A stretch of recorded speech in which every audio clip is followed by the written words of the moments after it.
Hey kids, this is Mr. Oliveri. I'm going to do the read aloud tonight for How the Grinch Stole Christmas. It's really hard to do it and hold the camera, so I got a little Christmas tree there for you guys, and I'm going to read it in the best dramatic voice I could possibly do. Here we go. Also, this is going to be a one-take job here. Every Who down in Whoville liked Christmas a lot, but the Grinch, who lived just north of Whoville, did not. The Grinch hated Christmas, the whole Christmas season. Now please don't ask why. No one quite knows the reason. It could be perhaps that his shoes were too tight. It could be his head wasn't screwed on just right. But I think that the most likely reason of all may have been that his heart was 2 sizes too small. But whatever the reason, his heart or shoes, he stood there on Christmas Eve, hating the Whos, staring down from his cave with a sour, grinchy frown, as the warm lighted windows below in their town. For he knew every Who down in Whoville beneath was busy now hanging a holly Who wreath. And they're hanging their stockings. He snarled with a sneer, "Tomorrow is Christmas, it's practically here." Then he growled with his Grinch fingers, nervously drumming, "I must find some way to keep Christmas from coming. For tomorrow I know all the Who girls and boys will wake bright and early. They'll rush for their toys. And then, oh the noise, noise. That's the one thing I hate. All the noise. They'll stand there together with Christmas bells ringing. They'll stand hand in hat.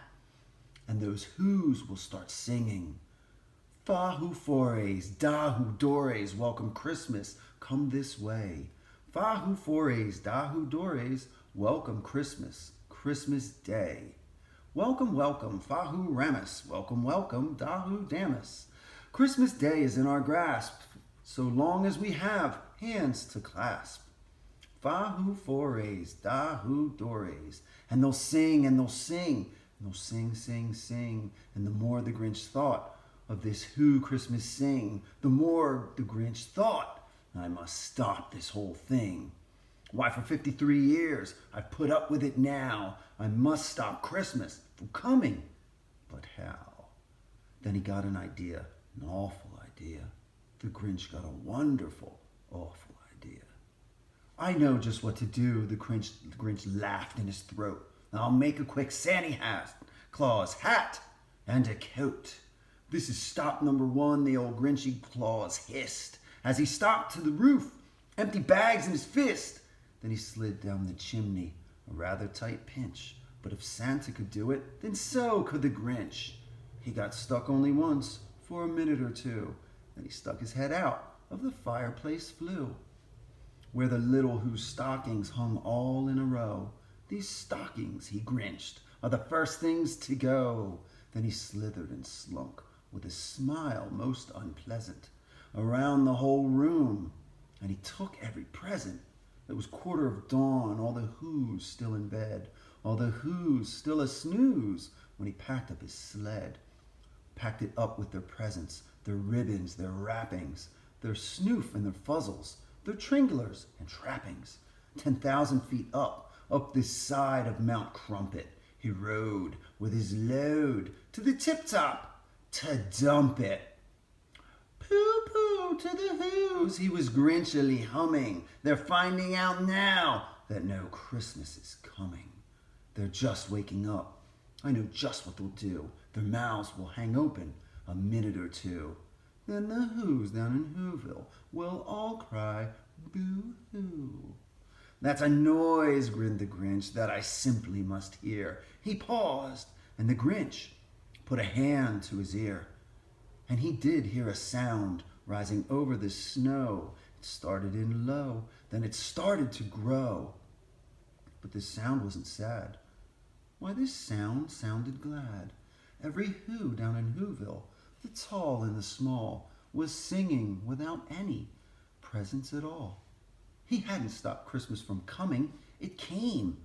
Somehow or other, it came just the same. And the Grinch, with his Grinch feet, ice cold in the snow, stood puzzling and puzzling.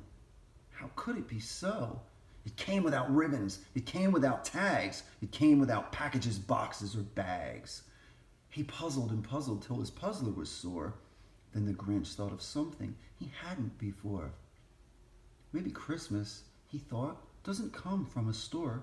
Maybe Christmas, perhaps, means a little bit more. And what happened then? Well, in Whoville they say that the Grinch's small heart grew 3 sizes that day. And the true meaning of Christmas came through. And the Grinch found the strength of 10 Grinches plus 2. And now that his heart didn't feel quite so tight, he whizzed with his load through the bright morning light. With smile to his soul, he descended Mount Crumpet, cheerily blowing hoo-hoo on his trumpet. He rode into Whoville. He brought back their toys. He brought back their floof to the Who girls and boys. He brought back their snoof and their tringlers and fuzzles, brought back their pantookas, their dafflers and wuzzles. He brought everything back, all the food for the feast, and he himself, the Grinch, carved the roast beast. Welcome Christmas, bring your cheer, cheer to all Who's far and near. Christmas Day is in our grasp, so long as we have hands to grasp. Christmas Day will always be, just as long as we have we. Welcome Christmas while we stand, heart to heart and hand to hand. And there is how the Grinch stole Christmas. I hope you enjoyed it. Have a wonderful sleep if you're reading this at bedtime. Have a wonderful day at school tomorrow if you're going to school. Have a wonderful day at virtual school if you are home. See you all soon. Bye-bye.